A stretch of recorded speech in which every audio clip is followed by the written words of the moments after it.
Hello friends, welcome back. आप सभी का पुनः हमारे इस प्लेटफॉर्म पर स्वागत है। चलिए, तो हम बिना किसी देरी के अपनी क्लास स्टार्ट करते हैं। और अभी तक जिसने चैनल को सब्सक्राइब नहीं किया वो सब्सक्राइब कर दें और दोस्तों को शेयर कर दें, इससे वो भी जुड़ जाए। पिछली वाली वीडियो में हमने देखा था कि जो संसदीय अधिनियम थे और उससे संबंधित जो नोट्स था और पीवाईक्यू थे वो पूरी कर लिए थे अपन। 82 प्रश्न थे। आज हम सर्वोच्च न्यायालय से संबंधित नोट्स देखेंगे और इससे संबंधित कुछ प्रश्न देखेंगे। बाकी अगली वाली वीडियो में।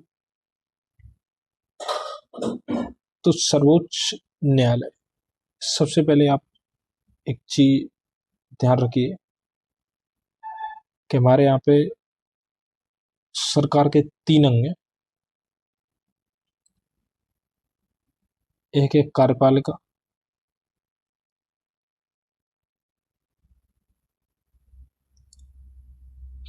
कार्यपालिका भी 2 तरीके की होती है, एक तो अस्थाई और एक होती है स्थाई। अस्थाई में मंत्री आते हैं जो 5 साल के लिए टर्म के लिए आप चुने जाते हैं और समय समय पर। स्थाई में जो प्रशासनिक अधिकारी होते हैं वो चुने जाते हैं। दूसरा होता है विधायिका। विधायिका जिसे हम संसद कहते हैं, जो विधियों का निर्माण करती है समय समय पर। और इसमें भी 3 चीज होती है, एक तो लोकसभा, राज्यसभा और एक प्रेसिडेंट। इसके बाद एक तीसरा जो अंग है सरकार का वो है न्यायपालिका।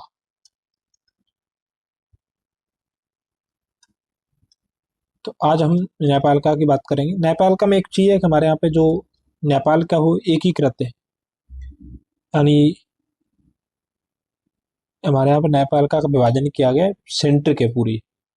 ठीक है, तो ये न्यायपालिका सरकार का तीसरा अंग है। तो चलिए आज हम न्यायपालिका के बारे में पढ़ते हैं। सबसे पहले हम सर्वोच्च न्यायपालिका के बारे में देखते हैं जो केंद्रीय स्तर पर है।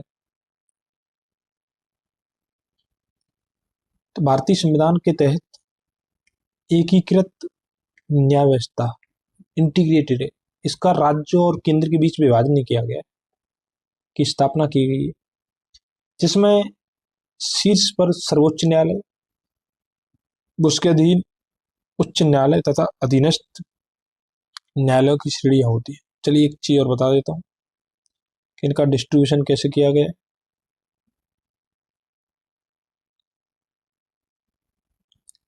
देखिए, केंद्र केंद्र स्तर पर एक सुप्रीम कोर्ट होता है। ठीक है, राज्यों में हाई कोर्ट होते हैं, राज्य के अपने अपने हाई कोर्ट होते हैं, लेकिन एकीकृत है। किसी राज्य में हाई कोर्ट नहीं होता तो कोई हाई कोर्ट एक से अधिक राज्यों का हो सकता है। वो 7वें संविधान संशोधन 1956 द्वारा प्रावधान किया गया था कि एक से अधिक राज्यों के लिए एक हाई कोर्ट का प्रावधान किया जा सकता है। इसके नीचे तीसरी पर अधीनस्थ न्यायालय होते हैं। अधीनस्थ न्यायालय में जैसे जिला कोर्ट, ग्राम न्यायालय, जितने भी जो न्यायालय आते हैं वो अधीनस्थ न्यायालय में आते हैं। ठीक है, न्यायालय की जो यह एकल प्रणाली है वो हमने कहाँ से ली, तो भारत सरकार अधिनियम 1935 से ली है। ठीक है, अब तो इसको ध्यान रखना है आपको कि हमने जो प्रावधान है वो भारत सरकार अधिनियम 1935 से लिया है। उपराष्ट्र भारत, अच्छा वो ध्यान आ गया था, आज उपराष्ट्रपति का चुनाव है तो उसमें वोटिंग हो रही है, तो इस वजह से भारत के सर्वोच्च न्यायालय की जो स्थापना है वो 26 जनवरी 1950 को हुई थी, जबकि इसका जो उद्घाटन है वो 28 जनवरी 1950 को हुआ था। तो 2 डेट है। स्थापना पूछो तो 26 जनवरी 1950 और उद्घाटन पूछे तो 28 जनवरी 1950। भारतीय संविधान के भाग 5 में, ध्यान रखना, भाग कौन सा है, 5 में के अंतर्गत अध्याय 4 में सर्वोच्च न्यायालय से संबंधित प्रावधान है। और इसमें जो अनुच्छेद है 124 से लेकर 127 तक उल्लेख किया गया है। ठीक है, सर्वोच्च न्यायालय में वर्तमान में अगर देखें आज की डेट में तो मुख्य न्यायाधीश सहित न्यायाधीशों की जो कुल स्वीकृत संख्या है वर्तमान में 34 है, जिसमें एक मुख्य न्यायाधीश और 3 अन्य न्यायाधीशों का प्रावधान किया गया। तो आपको करंट से आगे अपडेट करना है इसे, लेकिन वर्तमान में टोटल कितनी है तो 34 है। ठीक है, सर्वोच्च न्यायालय के न्यायाधीशों की जो नियुक्ति है वो राष्ट्रपति जी करते हैं। मुख्य न्यायाधीश की जब नियुक्ति होती है तो उसमें जो राष्ट्रपति हैं वो सर्वोच्च न्यायालय के एवं उच्च न्यायालय के ऐसे न्यायाधीशों से परामर्श करने जिन्हें राष्ट्रपति इस प्रयोजन हेतु आवश्यक समझे की बात करता है। इसी तरह सर्वोच्च न्यायालय के जो अन्य न्यायाधीश हैं उनकी नियुक्ति भी होती है। अन्य न्यायाधीशों की नियुक्ति में मुख्य न्यायाधीश का परामर्श आवश्यक है। जब अन्य न्यायाधीशों की नियुक्ति होती है तो उसमें मुख्य न्यायाधीश से सलाह मशवरा या परामर्श लेना जरूरी है। अगर आपने सुना हो तो अब कोलिजियम के द्वारा नियुक्ति होती है उच्चतम और उच्च न्यायालयों में। वो कोलिजियम क्या है वो हम सब देखें। यहाँ मुख्य न्यायाधीश के परामर्श से तात्पर्य है वस्तुतः मुख्य न्यायाधीश के साथ सर्वोच्च न्यायालय के 4 अन्य वरिष्ठतम न्यायाधीशों के कोलिजियम के परामर्श से है। तो जो कोलिजियम है वो 1993 में सर्वोच्च न्यायालय के द्वारा स्थापित की गई थी। वस्तुतः 3 केस हैं, चलिए मैं आपको बता देता हूँ थोड़ा सा। सबसे पहला जो फर्स्ट जजेस केस आया था 82 में, इसमें सुप्रीम कोर्ट ने बताया था कि जो न्यायाधीश सलाह देंगे वो केवल सलाह है और एक मशवरा है, मतलब खाली, ठीक है, बस सलाह के अलावा कुछ नहीं है। इसके बाद 1993 में उन्होंने इसका विस्तार किया और बताया कि जो सलाह दी जाएगी वो बाध्यकारी है, परामर्श नहीं है। ठीक है,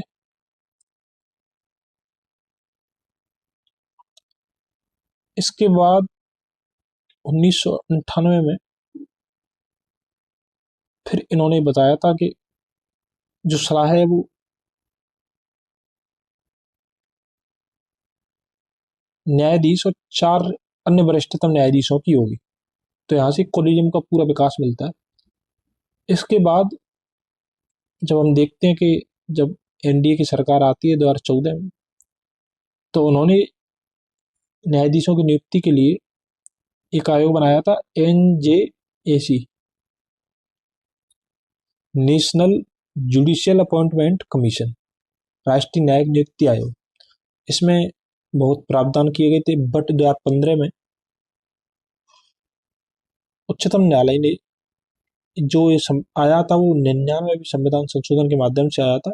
तो 99वें संविधान संशोधन और NJAC दोनों को असंवैधानिक घोषित कर दिया। अब जो नियुक्ति है वो कोलिजियम के माध्यम से ही हो रही है। तो ये थोड़ा बेसिक था। सर्वोच्च न्यायालय का जो न्यायाधीश बनने के लिए अगर कोई व्यक्ति सर्वोच्च न्यायालय का न्यायाधीश बनना चाह रहा है तो उसे 2 चीज पूरी करनी होगी। पहली बात तो वो भारत का नागरिक होना चाहिए, सबसे पहले कंडीशन है कि सिटीजन होना चाहिए। इसके साथ ही उसे किसी उच्च न्यायालय का या दो से अधिक न्यायालयों का लगातार कम से कम 5 वर्ष तक न्यायाधीश होना चाहिए। ठीक है, वो या तो एक उच्च न्यायालय में या 2 न्यायालय में या 3 में, बट वो कम से कम उसे 5 वर्ष तक न्यायाधीश रहा हो। ठीक है,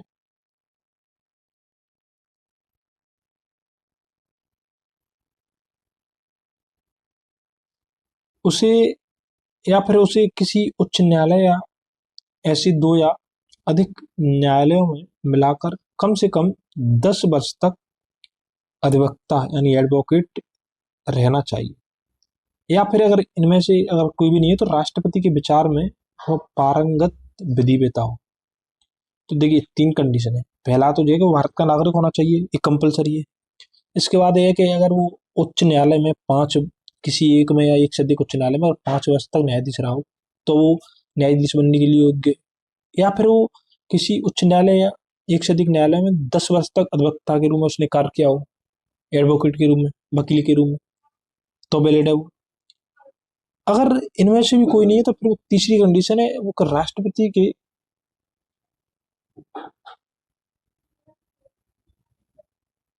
विचार में वो पारंगत विधिवेता हो, यानी अगर वो विख्यात है न्यायिक मामलों में तो भी उन्हें बनाया जा सकता है न्यायाधीश। सर्वोच्च न्यायालय का न्यायाधीश होने के लिए संविधान में ध्यान रखिए न्यूनतम आयु का उल्लेख नहीं है। अब इसमें जैसे राष्ट्रपति के लिए 35 वर्ष, राज्यपाल के लिए 35 वर्ष, उपराष्ट्रपति के लिए 35 वर्ष जो न्यूनतम आयु सीमा रखी गई है, ऐसा प्रावधान इसमें नहीं किया गया है। सर्वोच्च न्यायालय में न्यायाधीशों की संख्या में वृद्धि तो संसद कर सकती है। हमने देखा था कि सरकार के 3 अंग होते हैं और दूसरा है विधायिका। तो विधायिका का जो मुख्य कार्य है वो समय समय पर विधि बनाना, और न्यायपालिका में जैसे जजों की संख्या में वृद्धि करना, तो वो फिर संसद ही कर सकती है क्योंकि उसे अधिकार दिया गया है। सर्वोच्च न्यायालय के न्यायाधीशों को राष्ट्रपति शपथ दिलाते हैं। तो जो सर्वोच्च न्यायालय में जितने भी जो न्यायाधीश बनते हैं उनकी जो शपथ राष्ट्रपति दिलाते हैं उनको। सर्वोच्च न्यायालय के जो न्यायाधीश हैं राष्ट्रपति को ही अगर संबोधित अपना त्याग पत्र दे सकते हैं। तो जो व्यक्ति शपथ दिलाता है उसे ही त्याग पत्र देते हैं। ठीक है, अब आता है 124(4). तो इसके अनुसार सर्वोच्च न्यायालय के किसी न्यायाधीश को उसके पद से तब तक नहीं हटाया जाएगा जब तक कि सिद्ध कदाचार या फिर असमर्थता। सिद्ध कदाचार का मतलब है कि अगर वो भ्रष्टाचार में लिप्त है या फिर उस पर कोई ऐसा आरोप लगता है, जैसे अभी जस्टिस वर्मा वाला केस चल रहा था, तो वो सिद्ध कदाचार का मामला आया था, उनके घर में कुछ नकदी मिली थी। असमर्थता का होता है कि जैसे शारीरिक रूप से वो सक्षम नहीं है। अगर ऐसे आधार होते हैं तो हटाए जाने के लिए संसद के प्रत्येक सदन में, ध्यान रखिए, में अपनी कुल सदस्य संख्या, तो सबसे पहले अगर हटाने के लिए पहली कंडीशन होती है कुल सदस्य संख्या। जैसे अभी लोकसभा की कुल सदस्य संख्या 550 है, बट वर्तमान में 545 ही सदस्य हैं। तो इसका कुल होना चाहिए, इसका बहुमत। ठीक है, कुल सदस्य संख्या का बहुमत तथा उपस्थित और मत देने वाले सदस्यों के कम से कम 2/3 बहुमत द्वारा समर्थित समावेदन राष्ट्रपति के समक्ष उसी सत्र में रखे जाने पर राष्ट्रपति ने आदेश नहीं दिया है। तो देखिए, तो मैं आपको बता देता हूँ कैसे होता है, क्या है कंडीशन। इसमें 2 चीज कंडीशन फुलफिल करनी होती है। तो लोकसभा की जैसे कुल सदस्य संख्या 550 है, इसका बहुमत निकाल लीजिए। जैसे 2 दूनी 4, 2 7 14, 2 5 10, तो 275 नहीं 276 को बहुमत में रखें। तो सबसे पहले उसमें 276 सदस्य उपस्थित होना चाहिए। अब मान के चलिए कि 276 सदस्यों में से वोटिंग मान के चलिए अगर इतनी वोटिंग कर रहे हैं तो फिर इसका 2/3 होना चाहिए। अगर मान के चलिए कि 220 वोट कर रहे हैं और वोटिंग नहीं कर रहे तो इसका 2/3 होना चाहिए। बट ये कंपलसरी है, 276 कम से कम होना चाहिए उसमें। वोटिंग जरूरी है कि वोटिंग इतनी करें, तो उसका 2/3 जितना भी होगा उसके पारित के माध्यम से हटा या फिर पारित कर ही दिया जाएगा, तो जब राष्ट्रपति अंतिम रूप से उसे हटा देते हैं।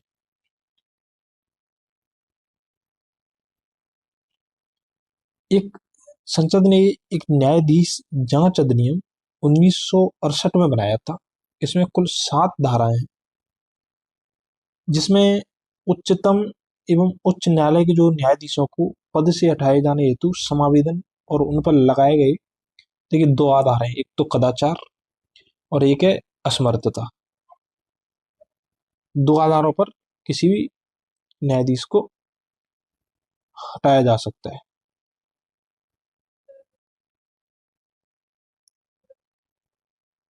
अभियोग की जो जांच है उसे सिद्ध करने की प्रक्रिया का विनियमन किया गया है।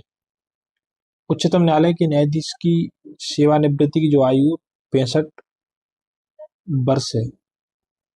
अच्छा, जो एक्ट है वो क्या है, तो मैं थोड़ा सा बता देता हूँ आपको।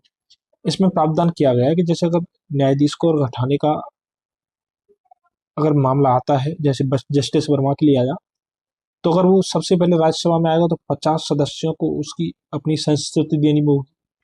अगर वो लोकसभा में आया तो 100 सदस्यों को, सभापति अपने लोकसभा अध्यक्ष को वो देना पड़ेगा। बाकी बाद अगर इसे स्वीकार कर लेता है, देखिए उसकी मर्जी, अगर वो स्वीकार कर लेता है तो उसके बाद फिर एक कमेटी गठित की जाएगी। कमेटी में कुछ सदस्य होते हैं, जैसे उच्चतम न्यायालय का मुख्य न्यायाधीश, एक व्यक्ति और 3 सदस्य होते हैं, एक विधि वेता होता है। ये कमेटी जांच करेगी। इसके बाद जब आरोप सिद्ध हो जाते हैं तो फिर वही प्रक्रिया कि कुल सदस्य संख्या को बहुमत और 2/3 जब वो पारित हो जाता है दोनों सदनों से, और इसे दोनों सदनों से अलग अलग करना होगा, तब वो फिर राष्ट्रपति उसे हटा देंगे। ठीक है। सर्वोच्च न्यायालय की जो हमने देखा था कि न्यूनतम जो आयु है उसका प्रावधान संविधान में नहीं किया गया, बट अधिकतम आयु 65 वर्ष दी गई है। सर्वोच्च न्यायालय के न्यायाधीश का जो वेतन है वो संसद द्वारा निर्धारित होता है। सर्वोच्च न्यायालय के न्यायाधीश सेवानिवृत्ति के बाद भारत के किसी भी न्यायालय में वकालत नहीं कर सकते। यह उनकी स्वतंत्रता को सुनिश्चित करता है और न्यायपालिका में जो निर्णय है उनमें हस्तक्षेप को भी रोकता है। इससे क्या होता है कि कोई लाभ के, भविष्य के लाभ के उद्देश्य से कोई भी न्यायाधीश निर्णय न दे, इसलिए उनकी नियुक्ति पर रोक लगाई गई है। अनुच्छेद 127 के तहत सर्वोच्च न्यायालय के किसी सत्र के लिए अगर न्यायाधीशों का कोरम कम होता है तो उसमें तदर्थ न्यायाधीशों की नियुक्ति की जाती है। अनुच्छेद जो 127 है वो बताता है कि अगर किसी समय कार्य को करने के लिए जो कोरम है, मतलब कोरम का मतलब होता है कि अगर उसमें न्यायाधीश जितने होने चाहिए वो अगर कम है तो तदर्थ न्यायाधीशों की नियुक्ति करी जाती है और उनकी सहायता ली जा सकती है। अनुच्छेद 145(3) के तहत सर्वोच्च न्यायालय में संविधान के निर्वचन से संबंधित मामले राष्ट्रपति द्वारा अनुच्छेद 143 के तहत सर्वोच्च न्यायालय से मांगे गए परामर्श की सुनवाई के लिए न्यायाधीशों की संख्या कम से कम 5 होनी चाहिए। अगर कोई संवैधानिक विवाद है तो उसमें एक चीज है कि कम से कम 5 न्यायाधीशों की संवैधानिक बेंच बैठेगी और उनकी सुनवाई करेगी। 143 में ये बताया गया है कि जो राष्ट्रपति हैं वो सर्वोच्च न्यायालय से समय समय पर सलाह मशवरा कर सकते हैं। जैसे अभी जो तमिलनाडु में अगर आपने सुना हो तो राज्यपाल जो विधेयक लंबित करने का जो मुद्दा था उससे संबंधित राष्ट्रपति की जो समय सीमा थी उससे संबंधित अभी कुछ रेफरेंडम राष्ट्रपति ने सर्वोच्च न्यायालय से मांगे हैं, तो इसी अनुच्छेद के तहत मांगे हैं। इसे हम संवैधानिक पीठ कहते हैं जिसमें कम से कम 5 न्यायाधीश होंगे। संविधान का जो अनुच्छेद 129 है उसके अनुसार उच्चतम न्यायालय अभिलेख न्यायालय। अब जो अभिलेख न्यायालय क्या है, तो जो अभिलेख न्यायालय का दो मतलब है यहाँ पे। पहली बात तो ये है कि पहली बात तो आप ये ध्यान रखिए कि अनुच्छेद 129 में अभिलेख न्यायालय है। अभिलेख न्यायालय क्या है, तो अभिलेख न्यायालय में दो चीज ध्यान रखी जाती है। पहला है कि जो सुप्रीम कोर्ट समय समय पर जो डिसीजन देता है उन्हें साक्ष्य के रूप में अन्य न्यायालयों के लिए रखा जाता है। और जब जैसे निचले अदालत या फिर कोई डिसीजन ले रही है तो अगर उस समय कोई निर्णय लेने में दिक्कत हो रही है तो वो अगर वही निर्णय कभी सुप्रीम कोर्ट ने लिया तो वो एक साक्ष्य के रूप में कार्य करता है। दूसरा चीज है कि अगर कोई भी व्यक्ति सर्वोच्च न्यायालय की अवमानना करता है, देखो अवमानना दो तरीके से हो सकती है, या तो वो उसके जो आदेश है उसको न माने या फिर उसकी जो निर्णय प्रक्रिया है उसमें बाधा पहुंचाए, तो सुप्रीम कोर्ट उसके लिए दंड दे सकता है। ठीक है, अवमानना के लिए दंड देने की शक्ति है। अभिलेख दिया भी है कि अभिलेख न्यायालय का अर्थ है कि इसके सभी निर्णयों का साक्ष्यात्मक मूल्य होता है। अनुच्छेद जो 131 है उसके तहत केंद्र और राज्यों के बीच, दो या अधिक राज्यों के बीच तथा भारत सरकार और किसी राज्य या राज्यों और दूसरी ओर एक या अधिक राज्यों के बीच होने वाले विवादों का निर्णय करने की सर्वोच्च न्यायालय की शक्ति मूल आरंभिक अधिकारिता के अंतर्गत आती है। समझिए क्या है, तो अनुच्छेद 131 कहता है, पहली बात तो जो अनुच्छेद 131 के तहत मूल आरंभिक अधिकारिता है। मूल आरंभिक अधिकारिता का अभिप्राय यहाँ पे ये है कि इसकी सुनवाई सर्वप्रथम उच्चतम न्यायालय कर सकता है और अन्य कोई भी न्यायालय नहीं कर सकता। सीधे उसी की सुनवाई सीधे कर सकता है वो, ऐसा नहीं है कि उच्चतम न्यायालय से अपील के माध्यम से जाए। और दूसरा चीज है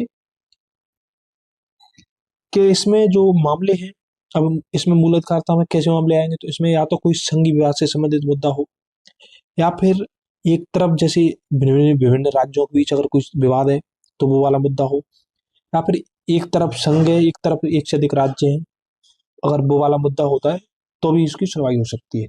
बट इसमें और अन्य मामले नहीं आएंगे। तो अनुच्छेद 131 मूल अधिकारिता की बात करता है। इसके बाद अनुच्छेद 132 से 136 तक सर्वोच्च न्यायालय के अपीली क्षेत्राधिकार का उल्लेख किया गया। तो अनुच्छेद 132 से लेके अनुच्छेद 136 तक विभिन्न प्रकार के अपीलें, जैसे सिविल मामलों में, आपराधिक मामलों में आदि। इसके बाद भारतीय संविधान का जो अनुच्छेद 136 है उसके अंतर्गत अपील के लिए उच्चतम न्यायालय की विशेष इजाजत का प्रावधान है। जब उच्चतम न्यायालय को लगता है कोई ऐसा मामला है जो संवैधानिक महत्व का है, जो सामाजिक महत्व का है, तो उसमें विशेष इजाजत से वो उसकी सुनवाई कर सकता है। उसके लिए किसी व्यक्ति को इजाजत दे सकता है और उसकी सुनवाई सीधे वो कर सकता है। ये उसके पास एक अनन्य शक्ति है। अनुच्छेद 137 के अंतर्गत अपने जो, जैसे उच्चतम न्यायालय ने अब कोई डिसीजन लिया है या कोई आदेश दिया है तो उसका रिव्यू कर सकता है, जैसे हम पुनर्विलोकन कहते हैं।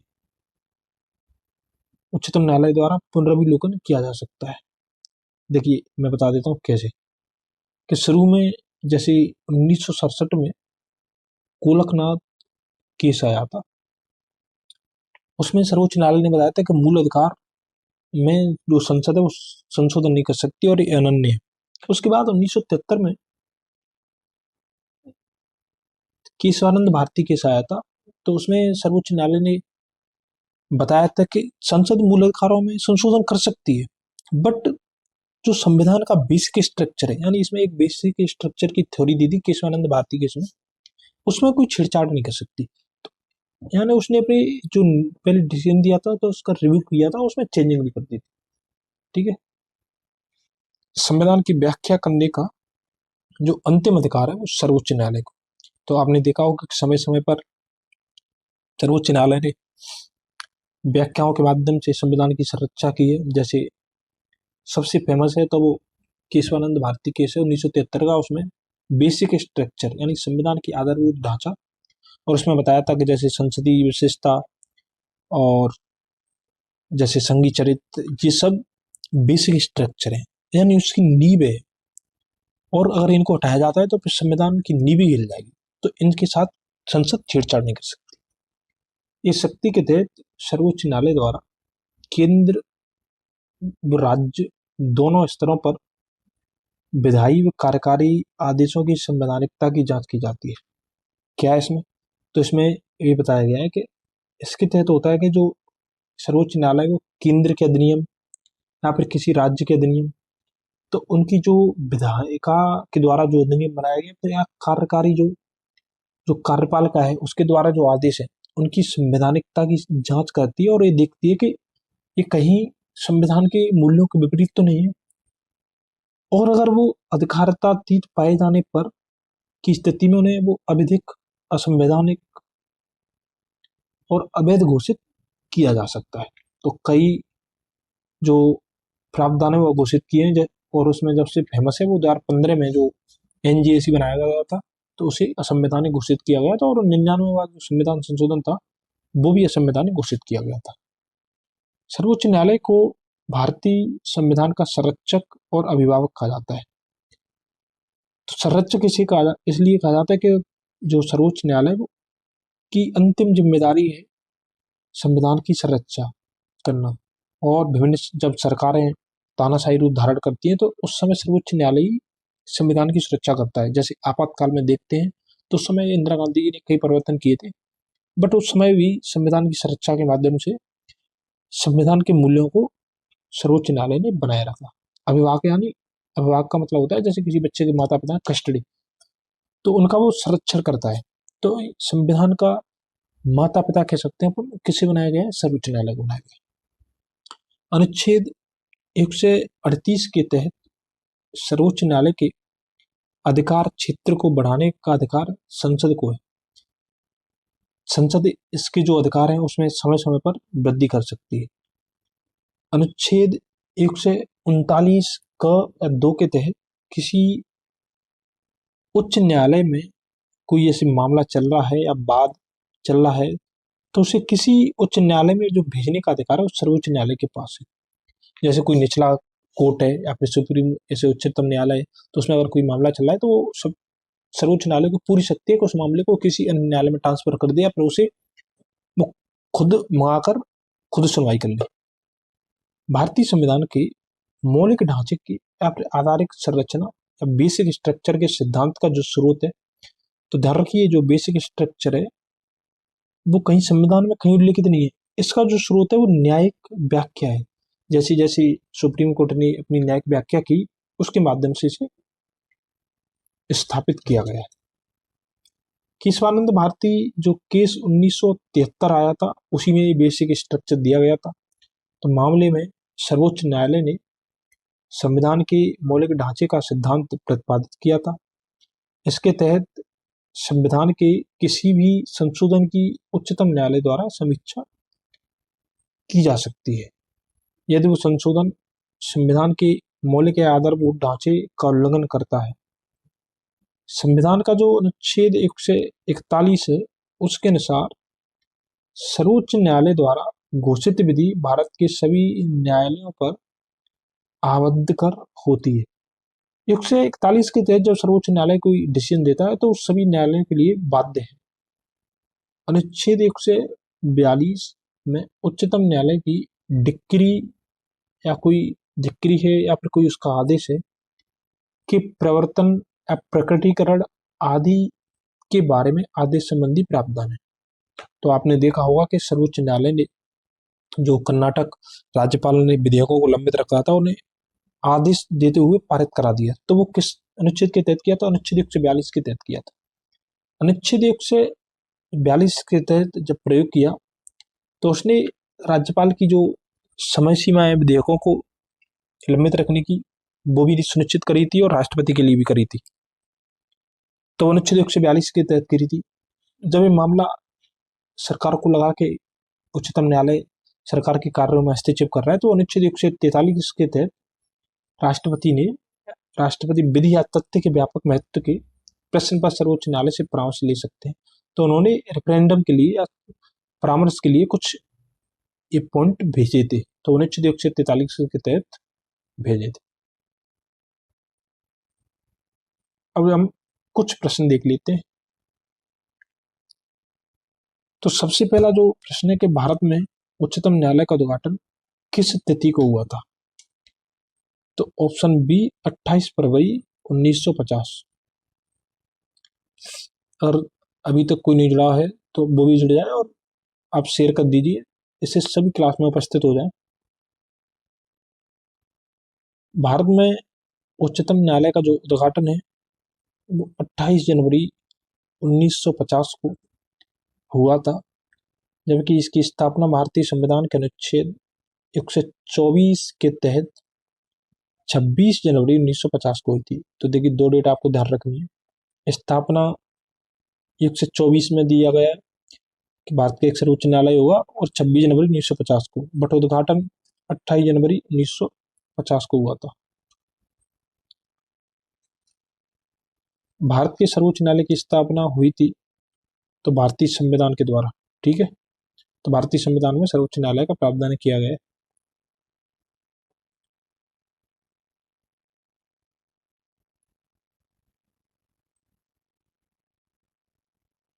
भारत के उच्चतम न्यायालय में न्यायाधीशों की संख्या में वृद्धि करने की शक्ति किसमें नहीं थे? तो हमने देखा था कि संसद समय समय पर न्यायाधीशों की संख्या में वृद्धि कर सकती है। और अभी कुल जो न्यायाधीश हैं 34 हैं, जिसमें एक मुख्य न्यायाधीश प्लस 33 अन्य न्यायाधीश हैं। तो कोई भी मतलब किसी ने कमेंट किया था कि पुराना है हमारा, तो भाई मैं आज तक का अपडेट करके पढ़ा रहा हूँ, आप टेंशन नहीं लीजिए। आज के बाद जिम्मेदारी आपकी है कि जो भी अपडेट होता है तो आप उसमें थोड़ा सा अपडेट कर लीजिए।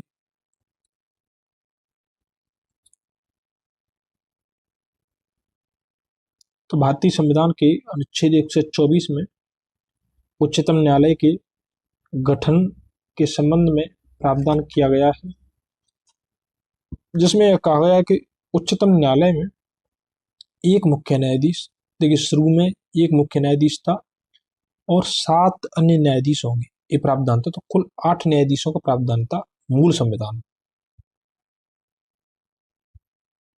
तथा संसद समय समय पर विधि द्वारा न्यायाधीशों की संख्या का निर्धारण कर सकती है, ये पॉइंट हमने देखा ही है।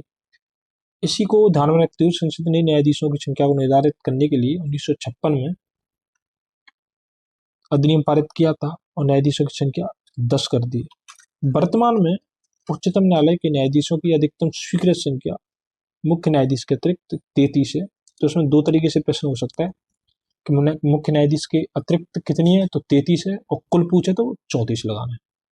तो भारत के सर्वोच्च न्यायालय में न्यायाधीशों की वर्तमान स्वीकृत संख्या, तो इसमें पुराना देखिए 1992 2015 का है, तो अब टोटल 34 है, ठीक है।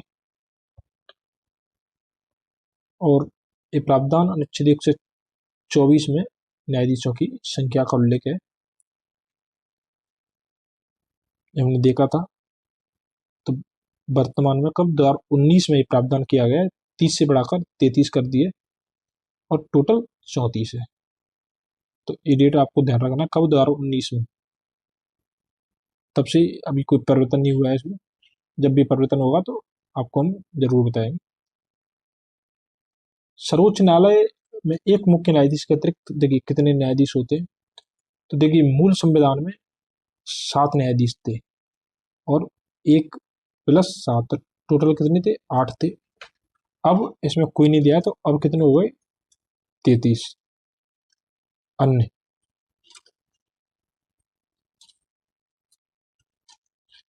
देखिए फिर पूछ रहा है, तो इसमें कोई भी ऐसा पॉइंट नहीं दिया है, तो आप ऐसे ही ध्यान रख लीजिए, 34 33 प्लस 1। सर्वोच्च न्यायालय में न्यायाधीशों की नियुक्ति होने के लिए व्यक्ति को कम से कम कितने वर्ष उच्च न्यायालय का, देखिए ध्यान रखिए यहाँ पे एडवोकेट होना चाहिए। और पूछता कि न्यायाधीश, तो न्यायाधीश हमने देखा था कि न्यायाधीश 5 साल, बड़े एडवोकेट पूछ रहा है तो फिर 10 वर्ष हो जाएगा। चलिए हम देख लेते हैं एक बार।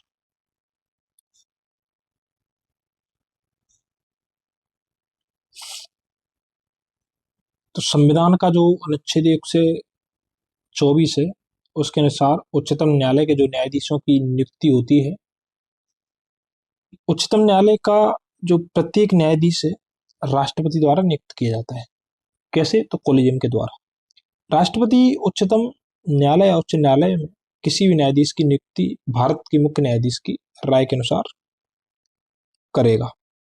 अनुच्छेद जो 124(3) के अनुसार उच्चतम न्यायालय में न्यायाधीशों की नियुक्ति के लिए निम्नलिखित योग्यताएं दी गई हैं, जो हमने पढ़ी थी। एक बार और हम देखते हैं। तो सबसे देखिए, पहली कंडीशन तो ये फुलफिल होनी चाहिए कि पहली बात वो भारत का नागरिक हो। अब इन तीनों में से एक होनी चाहिए, तीनों एक साथ नहीं होनी चाहिए कि एक या अधिक उच्च न्यायालय का कम से कम 5 वर्ष तक न्यायाधीश रहा हो, या फिर एक या अधिक उच्च न्यायालय का कम से कम 10 वर्ष तक अधिवक्ता रहा हो। अगर दोनों कंडीशन नहीं है तो फिर एक तीसरी है कि वो राष्ट्रपति की राय में पारंगत विधिवेता हो। अगर न्याय में दक्ष है तब भी उसकी नियुक्ति की जा सकती है। पर रियल में क्या होता है वो आप सभी को पता है, कॉलेजियम में क्या चलता है, कहने की बात ही नहीं है। भारतीय सर्वोच्च न्यायालय में न्यायाधीशों की नियुक्ति कौन करता है? तो राष्ट्रपति जी करते हैं। ऑप्शन बी सही है। सर्वोच्च न्यायालय का न्यायाधीश अपना पद त्याग सकता है पत्र लिखकर। तो हमने देखा था कि सर्वोच्च न्यायालय को शपथ कौन दिलाता है? सर्वोच्च न्यायालय के न्यायाधीश को। तो हमने देखा था कि राष्ट्रपति। तो राष्ट्रपति को त्यागपत्र देकर सौंप सकते हैं वो।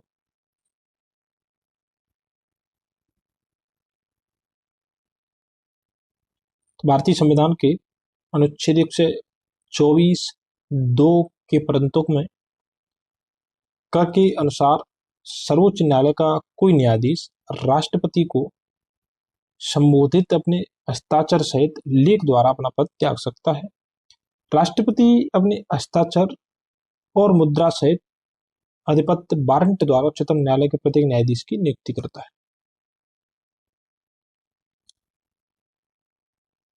सर्वोच्च न्यायालय का न्यायाधीश अपने पद से त्यागपत्र किसको लिखकर दे सकता है? तो राष्ट्रपति को। तो देखिए, राष्ट्रपति 3 काम कर रहे हैं, अपॉइंटमेंट भी करते हैं, ओथ भी दिलाते हैं यानी शपथ भी दिलाते हैं, और त्यागपत्र भी दे सकते हैं। ठीक है। उच्चतम न्यायालय के न्यायाधीश किस प्रकार हटाए जा सकते हैं? तो राष्ट्रपति के द्वारा हटाए जा सकते हैं, बट संसद की सिफारिश पर। और संसद की सिफारिश पर हमने देखा था कि 1968 का जो एक्ट है उसमें दिया था कि कुल सदस्य संख्या का बहुमत और 2/3। तो उच्चतम न्यायालय के किसी न्यायाधीश को राष्ट्रपति द्वारा, देखिए 2 आधार है, एक तो साबित कदाचार हो, जो भी जस्टिस वर्मा वाला केस है उसमें देखा गया था। दूसरा, असमर्थता के आधार पर संसद की सिफारिश द्वारा हटाया जा सकता है। उच्चतम न्यायालय के किसी न्यायाधीश को साबित कदाचार या फिर असमर्थता के आधार पर हटाए जाने के लिए संसद के प्रत्येक सदन द्वारा अपनी कुल सदस्य संख्या के बहुमत, हमने देखा था कि कुल सदस्य संख्या का बहुमत तथा उपस्थित और मत देने वाले सदस्यों के कम से कम 2/3 बहुमत द्वारा समर्थित समावेदन को राष्ट्रपति के समक्ष भेजना होता है। ठीक है। ऐसे समावेदन को राष्ट्रपति के समक्ष उसी सत्र में रखे जाने पर राष्ट्रपति के आदेश से उस न्यायाधीश को पद से हटाया जा सकता है। तो अनुच्छेद 124(4) में हटाने का प्रावधान है। ठीक है। उच्चतम न्यायालय के न्यायाधीश को हटाने, रिमूव तथा तत्संबंधी जांच की प्रक्रिया का संसदीय विधि द्वारा विनियमन 124(5) में प्रावधानित है। उच्च न्यायालय के न्यायाधीश को हटाने की प्रक्रिया भी यही है। तो सेम प्रक्रिया है उच्च न्यायालय और उच्चतम न्यायालय के दोनों के न्यायाधीशों। देखिए रिमूव शब्द का प्रयोग किया गया है, यहाँ पे थोड़ा अंतर समझ लेते हैं। महाभियोग शब्द का प्रयोग केवल राष्ट्रपति के लिए किया जाता है। शब्द का प्रयोग संविधान में केवल राष्ट्रपति को उठाने के लिए किया गया है। उच्चतम न्यायालय या उच्च न्यायालय उच्चतम न्यायालय के न्यायाधीशों को उठाने के लिए महाभियोग शब्द का प्रयोग नहीं किया गया। इनके लिए संविधान में के अनुसार रिमूव शब्द है। थोड़ा सा हम एक चीज बता देते हैं कि रिमूव और इम्पीचमेंट में क्या अर्थ है। तो जब न्यायाधीशों को हटाने का जो संकल्प आता है और लास्ट में जब पारित हो जाता है तो उस पर राष्ट्रपति हस्ताक्षर करेगा और फिर वो हट जाते हैं। बट जैसे राष्ट्रपति के लिए महाभियोग आता है तो उस पर राष्ट्रपति खुद अपने हस्ताक्षर नहीं करता, तो थोड़ा सा अंतर है इसमें, ठीक है, इसलिए उसे महाभियोग बोला गया। और भी कई कारण है लेकिन एक कारण ये भी है।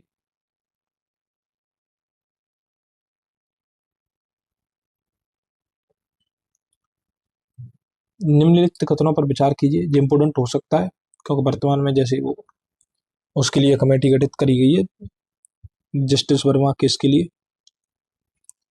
न्यायाधीश जांच अधिनियम 1968 के अनुसार भारत के उच्चतम न्यायालय के किसी न्यायाधीश पर महाभियोग चलाने के प्रस्ताव को लोकसभा अध्यक्ष के द्वारा अस्वीकार नहीं किया जा सकता। तो पॉइंट गलत है। मैंने आपको बताया था कि जब या तो अस्वीकार कर सकता है स्वीकार कर सकता है, तो दोनों ऑप्शन उसके पास होते हैं। दूसरा, भारत का संविधान यह परिभाषित करता है और ब्यौरे देता है कि क्या क्या भारत के उच्चतम न्यायालय के न्यायाधीशों की अक्षमता और सिद्ध कदाचार को गठित करते हैं। तो ये भी सही नहीं है क्योंकि जो सिद्ध कदाचार और असमर्थता जो अनुच्छेद जो अधिनियम एक्ट है उसमें दिया गया है। भारत के उच्चतम न्यायालय के न्यायाधीशों के महाभियोग की प्रक्रिया के ब्यौरे न्यायाधीश जांच अधिनियम 1968 में दिए गए हैं, तो ये सही है, हमने देखा था। और चौथा है कि यदि किसी न्यायाधीश को देखिए महाभियोग बोल रहे हैं लेकिन ऑफिशियल नहीं बोलते कि प्रस्ताव को मतदान हेतु लिया जाता है तो विधि द्वारा अपेक्षित है कि प्रस्ताव संसद के प्रत्येक सदन द्वारा समर्थित हो और उस सदन की कुल सदस्य संख्या हमने देखा था कि बहुमत द्वारा तथा संसद के उस सदन के कुल उपस्थित और मत देने वाले सदस्यों के कम से कम 2/3 द्वारा समर्थित हो। ठीक है, तो दो सही है, बस तीसरा और चौथा तो ऑप्शन सी हो गया। चलिए हम देख लेते हैं एक बार। तो न्यायाधीश जांच अधिनियम 1968 की जो धारा 3 है उसका खंड 1B में के अनुसार उच्चतम या उच्च न्यायालय के किसी न्यायाधीश पर महाभियोग चलाने के प्रस्ताव को लोकसभा अध्यक्ष अथवा राज्यसभा सभापति द्वारा स्वीकार अस्वीकार किया जा सकता है। तो पहला कथन गलत है। दूसरा है कि संविधान के अनुच्छेद 124(4) में उच्चतम न्यायालय के किसी न्यायाधीश को पद मुक्त करने का आधार जैसे अक्षमता और सिद्ध कदाचार हमने देखा था कि प्रक्रिया विहित है, किंतु अक्षमता और कदाचार को परिभाषित नहीं किया गया है संविधान। इस वजह से दूसरा ऑप्शन गलत है। इसके बाद तीसरा ऑप्शन है कि न्यायाधीश जांच अधिनियम 1968 में कितनी, तो पूछ सकता है कि कुल 7 धाराएं हैं जिनमें उच्चतम एवं उच्च न्यायालय के न्यायाधीशों के महाभियोग संसद में ऐसे समावेदन के रखे जाने तथा न्यायाधीश के कदाचार और या असमर्थता की जांच और सिद्ध करने की जो प्रक्रिया है और ब्यौरे का जो वर्णन है वो कथन 3 सत्य है। ठीक है। चौथा है कि भारतीय संविधान के अनुच्छेद 124(4) में विहित प्रक्रिया के अनुसार किसी न्यायाधीश को या न्यायाधीश के महाभियोग का प्रस्ताव संसद के प्रत्येक सदन में उस सदन की कुल सदस्य संख्या के बहुमत द्वारा तथा उपस्थित एवं मत देने वाले सदस्यों के 2/3 बहुमत द्वारा पारित होना चाहिए तथा इस प्रकार पारित प्रस्ताव पर राष्ट्रपति का अनुमति प्राप्त होने के पश्चात वह न्यायाधीश पद मुक्त हो जाएगा। ठीक है। तो सर्वोच्च न्यायालय के न्यायाधीश के बाद भारत के राष्ट्रपति द्वारा हटाए जा सकते हैं, तो इनमें से कोई नहीं है। उसमें संसद दिया होगा, तो देखिए संसद के ऑप्शन डी महाभियोग प्रस्ताव पारित करने के। महाभियोग की प्रक्रिया क्या है वो हमने आपको अच्छी तरीके से समझाई दी। सर्वोच्च न्यायालय में सेवानिवृत्ति की आयु क्या है, तो 65 वर्ष है। न्यूनतम आयु का कोई प्रावधान नहीं दिया गया सर्वोच्च न्यायालय। तो सर्वोच्च न्यायालय के न्यायाधीशों के लिए सेवानिवृत्ति की आयु 65 वर्ष है, जबकि उच्च न्यायालय में 62 वर्ष है। सर्वोच्च न्यायालय के न्यायाधीशों की सेवानिवृत्ति की उम्र क्या है, तो 65 वर्ष है, 62 वर्ष उच्च न्यायालय में। उच्चतम न्यायालय के न्यायाधीशों का वेतन निर्धारण किया जाता है, तो संसद के द्वारा। वेतन और न्यायाधीशों की संख्या में वृद्धि दोनों संसद के द्वारा की जाते हैं। तो संविधान के अनुच्छेद 125(1) के तहत उच्चतम न्यायालय के न्यायाधीशों के वेतन का जो निर्धारण है वो संसद द्वारा बनाई गई विधि के तहत किया जाता है। भारत के उच्चतम न्यायालय की स्वायत्तता की रक्षा हेतु क्या प्रावधान किए गए हैं, तो उच्चतम न्यायालय जो स्वतंत्र स्वायत्त बने रहे इसके लिए हमने क्या प्रावधान किए, तो हम देखते हैं कि उच्चतम न्यायालय के जो न्यायाधीशों की नियुक्ति करते समय भारत के राष्ट्रपति को भारत के मुख्य न्यायाधीश से विचार विमर्श करना पड़ता है। दूसरा कि उच्चतम न्यायालय के न्यायाधीशों को केवल भारत के मुख्य न्यायाधीश द्वारा हटाया जा सकता है, तो ये पॉइंट गलत है, केवल राष्ट्रपति द्वारा हटाया जा सकता है। न्यायाधीशों का वेतन भारत की संचित निधि पर आरोपित होता है, जिस पर विधानमंडल को अपना मत नहीं देना होता है, तो भारित होते हैं, इस पर मतदान नहीं किया जाता। ठीक है, तो ये भी सुरक्षा करता है। चौथा है कि भारत के उच्चतम न्यायालय के अफसरों और कर्मचारियों की सभी नियुक्तियां, देखिए सभी दे रहा है, सभी केवल एकमात्र सरकार द्वारा भारत के मुख्य न्यायाधीश से विचार विमर्श के पश्चात ही होंगी, तो ये भी गलत है। तो केवल 1 और 3 सही है, तो ऐसे पॉइंट आपको ध्यान रखने हैं, सभी एकमात्र एक पॉइंट कथन गलत होते हैं। उच्चतम न्यायालय को देश के संविधान का प्रहरी माना जाता है, अतः उसकी स्वायत्तता को बनाए रखने के लिए संविधान में कई उपबंध मौजूद हैं। उच्चतम न्यायालय के न्यायाधीश की नियुक्ति करते समय राष्ट्रपति को उच्चतम न्यायालय के मुख्य न्यायाधीश से परामर्श करना आवश्यक होगा।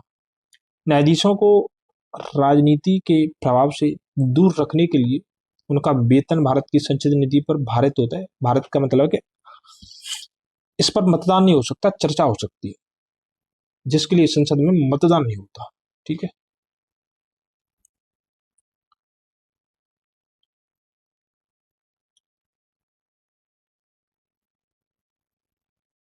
निम्नलिखित कथनों पर विचार कीजिए। चलिए विचार कर लेते हैं। तो संसद भारत के उच्चतम न्यायालय की अधिकारिता को विस्तारित नहीं कर सकती, क्योंकि उसकी अधिकारिता वही है जो संविधान ने प्रदान की। तो गलत है, विस्तारित कर सकती है, कम नहीं कर सकती। उच्चतम न्यायालय और उच्च न्यायालयों के जो अधिकारी हैं और जो सेवक हैं संबद्ध मुख्य न्यायमूर्ति द्वारा नियुक्त किए जाते हैं, और न्यायालयों का प्रशासनिक व्यय भारत की संचित निधि पर भारित होता है, तो ये भी पॉइंट गलत है। तो केवल 1 और 2 दोनों गलत है। एक सेकंड रुकिए।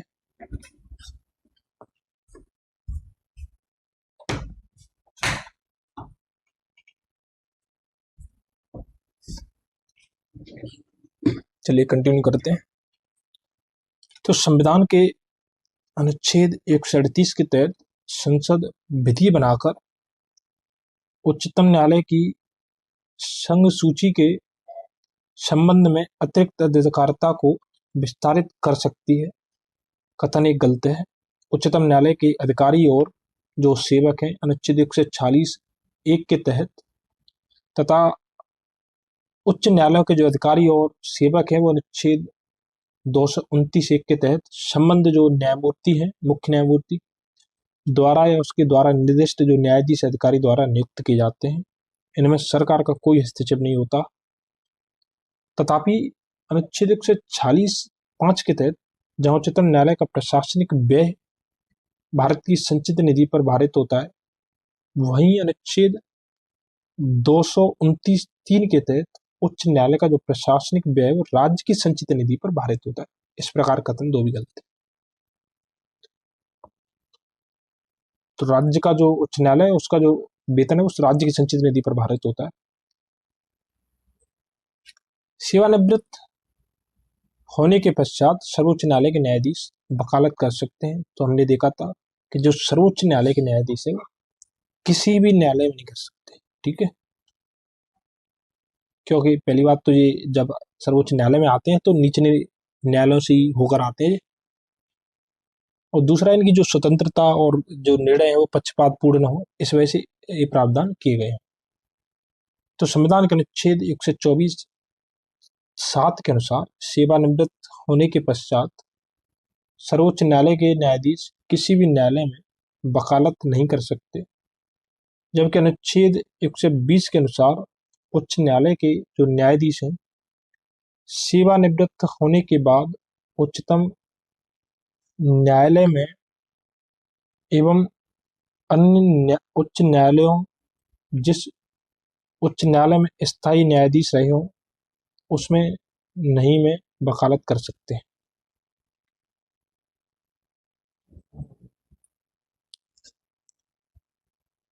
भारत के सर्वोच्च न्यायालय के कार्यवाहक मुख्य न्यायाधीश की नियुक्ति करता है तो राष्ट्रपति करता है, ठीक है।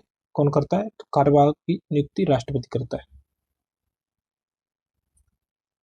अनुच्छेद 126 के अनुसार सर्वोच्च न्यायालय के जो कार्यवाहक है मुख्य न्यायाधीश की नियुक्ति राष्ट्रपति द्वारा की जाती है। ऐसा तब किया जाता है जब मुख्य न्यायाधीश का जो पद है वो रिक्त हो अथवा वो अपने कर्तव्यों का निर्वहन करने में असमर्थ हो। भारत के कार्यवाहक मुख्य न्यायाधीश की नियुक्ति कौन करता है? तो वो राष्ट्रपति करते हैं, ठीक है। अभी देखा था 126।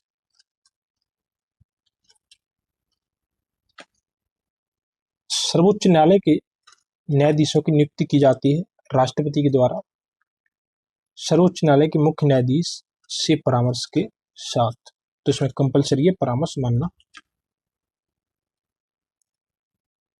सर्वोच्च न्यायालय के न्यायाधीशों की नियुक्ति भारतीय संविधान के अनुच्छेद 124(2) के तहत राष्ट्रपति द्वारा सर्वोच्च न्यायालय के और राज्यों के उच्च न्यायालय के ऐसे न्यायाधीशों से परामर्श के पश्चात जिनसे राष्ट्रपति इस प्रयोजन के लिए परामर्श करना आवश्यक समझे। वर्तमान में कॉलेजियम समझ सकते हैं, कॉलेजियम के माध्यम से। परंतु मुख्य न्यायमूर्ति अगर मुख्य न्यायमूर्ति की नियुक्ति से भिन्न अगर किसी न्यायाधीश की नियुक्ति की जाती है तो उसमें मुख्य न्यायमूर्ति का परामर्श आवश्यक है, कंपलसरी है। वर्ष 1993 में दिए गए एक निर्णय में सर्वोच्च न्यायालय ने इस संबंध में मुख्य न्यायाधीश की जो सलाह है सर्वोच्च न्यायालय के 2 अन्य वरिष्ठतम न्यायाधीशों के साथ संरचित कॉलेजियम की सलाह दी थी। 1993 में कॉलेजियम का विचार आया तो इसमें बताया था कि सर्वोच्च न्यायालय का जो मुख्य न्यायाधीश है वो और 2 अन्य, तो 3 थी। फिर इसका 1998 में जब थर्ड जजेस केस आया तो उसमें विस्तार कर दिया था, को राष्ट्रपति के लिए बाध्यकारी बना दिया, और बाध्यकारी भी बना दिया था। जो हमने बताया था कि 1982 में एक परामर्श के रूप में था, 1993 में जाकर बाध्यकारी हो गया था। 1998 में मुख्य न्यायाधीश की सलाह को व्याख्यायित करते हुए मुख्य न्यायाधीश के साथ सर्वोच्च न्यायालय के 4 अन्य वरिष्ठ न्यायाधीशों के कॉलेजियम में मंडल का परामर्श लिखित आवश्यक होने का निर्णय दिया गया। तो अब कितने कॉलेजियम में? तो कुल 5 है। साथ ही राष्ट्रपति को इस अनुशंसा को पुनर्विचार हेतु सर्वोच्च न्यायालय को वापस भेजने की छूट देगी। जैसे कॉलेजियम राष्ट्रपति को सलाह देती है कि इस व्यक्ति की नियुक्ति की जानी चाहिए, तो जो राष्ट्रपति है एक बार उसे द्वारा पुनर्विचार के लिए भेज सकते हैं, बट जब कॉलेजियम द्वारा उसे राष्ट्रपति को भेजती है तो फिर राष्ट्रपति उसकी नियुक्ति करने के लिए बाध्य है, परंतु पुनर्विचार के बाद पुनः वही नाम प्रस्तावित किए जाने पर राष्ट्रपति उसे स्वीकृत करने के लिए बाध्य है, ठीक है। तो दिया भी उसमें। भारत के सर्वोच्च न्यायालय ने किस वर्ष में न्यायाधीशों की नियुक्ति के लिए कोलिजियम की व्यवस्था को अपनाया था? तो हमने देखा था कि 1993 में कोलिजियम का जन्म मान सकते हैं। और जन्म कैसे हुआ था? तो न्यायिक व्याख्या के माध्यम से हुआ था। तो भारत के सर्वोच्च न्यायालय ने उच्चतर न्यायाधीशों, उच्चतर का मतलब होता है कि उच्चतम न्यायालय और उच्च न्यायालयों की जो नियुक्ति है और जो स्थानांतरण के जो मुद्दे हैं उसके लिए 1993 में कोलिजियम व्यवस्था को अपनाया। वर्ष 1993 में सुप्रीम कोर्ट एडवोकेट्स और रिकॉर्ड एसोसिएशन बनाम यूनियन ऑफ इंडिया, जिसे हम सेकंड जजेस केस कहते हैं, में सर्वप्रथम उच्चतम न्यायालय द्वारा न्यायाधीशों की नियुक्ति के लिए कोलिजियम की स्थापना का निर्णय दिया गया। इस निर्णय के तहत मुख्य न्यायाधीश के साथ सर्वोच्च न्यायालय के 2 अन्य वरिष्ठतम न्यायाधीशों का कोलिजियम निर्धारित किया गया था, जिसे 1998 में विस्तारित करके 4 अन्य वरिष्ठतम कर दिए गए और थोड़ा पारदर्शिता लाई गई। दोस्तों, सर्वोच्च न्यायालय के उस मंडल में जो सर्वोच्च न्यायालय में जजों की नियुक्ति की अनुशंसा कर सकता है, अनुशंसा से संबंधित है, में सर्वोच्च न्यायालय के देखिए मुख्य न्यायाधीश के अतिरिक्त कुछ अन्य वरिष्ठ न्यायाधीश होते हैं। ऐसे अन्य न्यायाधीश जो इस मंडल के सदस्य होते हैं, तो 4 होते हैं, हमने अभी देखा है, तो इसमें कोई दिक्कत नहीं है। निम्नलिखित में से किस में उच्चतम न्यायालयों के न्यायाधीशों की नियुक्ति में कार्यपालिका, विधायिका व मुख्य न्यायाधीश की भागीदारी की अनुशंसा की गई है? तो हमने देखा था कि द्वितीय प्रशासनिक सुधार आयोग ने, जो सेकंड ARC है, उसने बताया था, उसी को ध्यान में रखते NJAC लाया गया था, बट उसे असंवैधानिक घोषित कर दिया गया था। तो द्वितीय प्रशासनिक सुधार आयोग, देखिए इसने अपनी 15 रिपोर्ट दी है, बहुत इंपोर्टेंट है, आप उन्हें पढ़ सकते हैं। इनके लिए बुक भी एक दृष्टि आई है इसकी, के द्वारा उच्चतम न्यायालय एवं उच्च न्यायालय के न्यायाधीशों की नियुक्ति में देखिए अभी क्या होता है कि केवल न्यायपालिका शामिल है, तो कार्यपालिका, विधायिका और मुख्य न्यायाधीश की भागीदारी की अनुशंसा की गई थी। इस आयोग का जो गठन है 31 अगस्त 2005 को वीरप्पा मोइली की अध्यक्षता में किया गया था। किसका? तो सेकंड ARC का। भारत के सर्वोच्च न्यायालय में निम्नलिखित में से किस प्रकार के न्यायाधीश या न्यायाधीशों की नियुक्ति की जा सकती है? तो हमने देखा था कि तदर्थ न्यायाधीश की नियुक्ति की जा सकती है, तो केवल एक से ही, अतिरिक्त न्यायाधीश नहीं। तो अनुच्छेद जो 127 है उसके तहत किसी समय भारत के सर्वोच्च न्यायालय के सत्र का आयोजित करने या चालू रखने के लिए उस न्यायालय के न्यायाधीशों की गणपूर्ति या कोरम प्राप्त न हो तो भारत के मुख्य न्यायमूर्ति द्वारा राष्ट्रपति की पूर्व सहमति से, ध्यान रखना, तो सहमति किसकी? राष्ट्रपति की पूर्व सहमति है, बट करेगा कौन? तो भारत का मुख्य न्यायमूर्ति और संबंधित उच्च न्यायालय के मुख्य न्यायाधीश से परामर्श, जहां से भी नियुक्ति की जा रही है, बाद उस उच्च न्यायालय के किसी न्यायाधीश को जो सर्वोच्च न्यायालय का न्यायाधीश नियुक्त होने के लिए पात्र हो, पात्रता वही है कि भारत का नागरिक होना चाहिए, 5 साल न्यायाधीश रहा हो या फिर 10 साल अधिवक्ता रहा हो, या फिर, ठीक है, सर्वोच्च न्यायालय में तदर्थ न्यायाधीश एड हॉक न्यायाधीश के रूप में नामित किया जा सकता है। तदर्थ न्यायाधीश की नियुक्ति संबंधी प्रावधान केवल सर्वोच्च न्यायालय के संदर्भ में है, अन्य न्यायालयों के लिए नहीं है। दूसरी ओर अपर या अतिरिक्त और कार्यकारी एक्टिंग न्यायाधीशों की नियुक्ति संविधान के अनुच्छेद 224 के तहत उच्च न्यायालयों में की जा सकती है, सर्वोच्च न्यायालय में। तो देखिए, अपर या अतिरिक्त, एडिशनल और कार्यकारी एक्टिंग न्यायाधीशों की नियुक्ति अनुच्छेद 224 के तहत उच्च न्यायालय में होती है। सर्वोच्च न्यायालय में तदर्थ यानी एड हॉक न्यायाधीश की नियुक्ति होती है जब कतिपय न्यायाधीश दीर्घकालीन, तो गलत है। हमने क्या देखा था? तो हमने देखा था कि अगर किसी न्यायालय के किसी सत्र में न्यायाधीशों का कोरम नहीं होता है,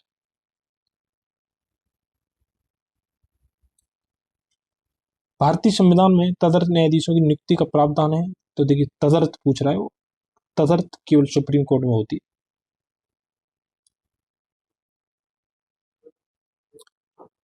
भारतीय न्यायपालिका के संदर्भ में निम्नलिखित में से निम्नलिखित कथनों पर विचार कीजिए। तो भारत के राष्ट्रपति की पूर्वानुमति से भारत की मुख्य न्यायमूर्ति द्वारा उच्चतम न्यायालय से सेवानिवृत्त किसी न्यायाधीश को उच्चतम न्यायालय के न्यायाधीश पर के पद पर बैठने और कार्य करने हेतु बुलाया जा सकता है, तो सही है। दूसरा, भारत में किसी भी उच्च न्यायालय एक सेकंड को अपने निर्णय के पुनर्विलोकन की शक्ति प्राप्त है, जैसा कि उच्चतम न्यायालय के पास है। उच्च न्यायालय को तो उच्च न्यायालय को भी है, बट उच्च न्यायालय का सीधा उल्लेख नहीं किया गया, जैसे उच्चतम न्यायालय का अनुच्छेद 137 में उल्लेख किया गया ना।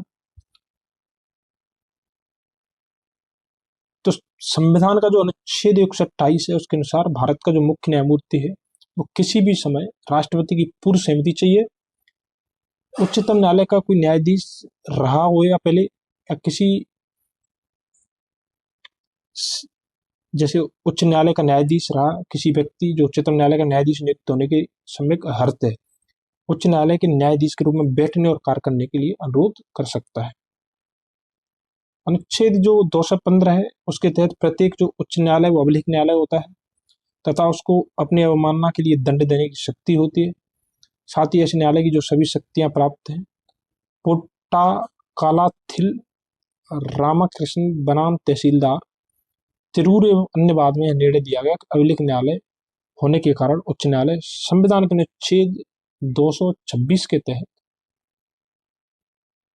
अपने निर्णयों की पुनर्विलोकन कर सकता है।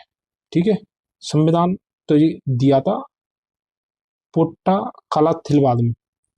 उल्लेखनीय है कि उच्चतम न्यायालय को संविधान के अनुच्छेद 137 के तहत अपने द्वारा दिए गए आदेश या सुनाए गए निर्णय का पुनर्विलोकन करने की शक्ति प्राप्त है, तो उसका स्पष्ट उल्लेख किया गया है। और आज के लिए लास्ट प्रश्न है, उच्चतम न्यायालय में संविधान के निर्वचन से संबंधित मामले की सुनवाई करने के लिए न्यायाधीशों की कम से कम कितनी संख्या होनी चाहिए? तो हमने देखा था 5। इसे हम क्या बोलते हैं? संवैधानिक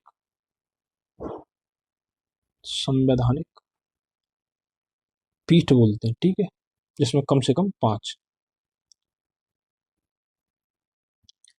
तो संविधान के अनुच्छेद 145(3) के तहत या प्रावधान तय है कि जिस मामले में इस संविधान के निर्वचन के बारे में विधि का कोई सार्वभौम प्रश्न अंतर्वलित है, उसका विनिश्चय करने के लिए या संविधान के अनुच्छेद 143 राष्ट्रपति द्वारा उच्चतम न्यायालय से परामर्श के अधीन निर्देश के लिए सुनवाई करने हेतु बैठने वाले न्यायाधीशों की संख्या न्यूनतम कितनी? तो 5 होनी चाहिए।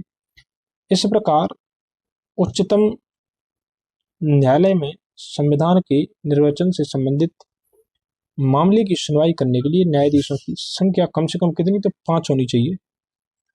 इसे संवैधानिक कॉन्स्टिट्यूशन बेंच के रूप में अभिहित किया जाता है। अरे मेनली ये देखिए, नॉर्मल भाषा में समझ लीजिए